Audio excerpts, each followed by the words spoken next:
La SMSP, une entreprise au service de l'intérêt général. L'histoire de la SMSP est intimement liée à celle de la Nouvelle-Calédonie. Avec 25% des ressources minières mondiales, l'exploitation du nickel est apparue comme un enjeu de rééquilibrage entre les populations.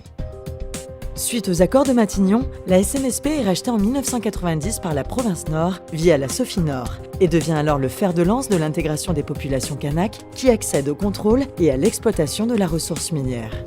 La SMSP devient alors une entreprise dédiée à l'intérêt général du pays. Elle est la seule société minière du territoire à appartenir à une collectivité.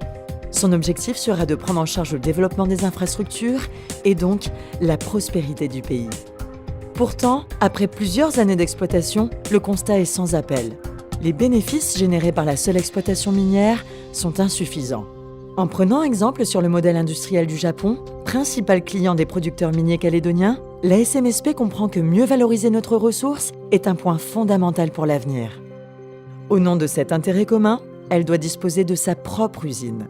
Elle peut ainsi faire évoluer son activité de mineur vers celle de métallurgiste et bénéficier directement de retombées financières beaucoup plus importantes issues de la transformation du minerai. Ainsi naît le partenariat avec le Canadien Falconbridge en 1998 pour la construction d'une usine en province Nord, projet phare et prioritaire de la SMSP. L'exploitation de l'usine du Nord et de son massif minier du Koniambo donne à la SMSP, qui en détient 51%, les moyens de répondre à sa mission d'intérêt général et d'en récolter les premiers fruits. Mais les autres mines de la SMSP sont vieillissantes.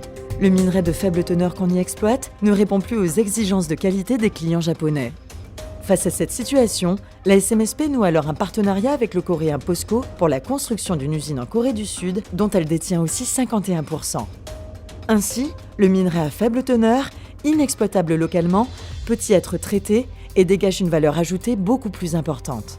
Une tonne de minerai une fois transformée en ferro-nickel vaut 3 fois plus et encore davantage après transformation en produit fini. En cas d'épuisement de la ressource minière de la SMSP, l'usine de Corée restera la propriété du pays et pourra être alimentée avec du minerai calédonien, philippin ou autre. En cas de vente de cette usine, c'est 51% de la valeur de cet actif qui reviendra aux Calédoniens. Aujourd'hui, et à titre d'exemple, la première ligne de production de cette usine est estimée à 200 milliards de francs. Les retombées financières d'aujourd'hui permettront la mise en place d'un fonds souverain qui sera alimenté par les revenus de cette usine. Ce fonds, dédié au développement, donnera au pays la capacité d'investir dans des secteurs économiques ou sociaux, diversifiant ainsi ses sources de revenus. Tourisme, agriculture, nouvelles technologies, aquaculture, formation des jeunes, infrastructures. Ce modèle existe déjà en Norvège et assure à ce pays des sources de revenus indépendants de sa ressource naturelle. En préparant et en anticipant l'après-nickel, nous créons des perspectives d'avenir pour les générations futures. Et c'est aujourd'hui que cela se prépare.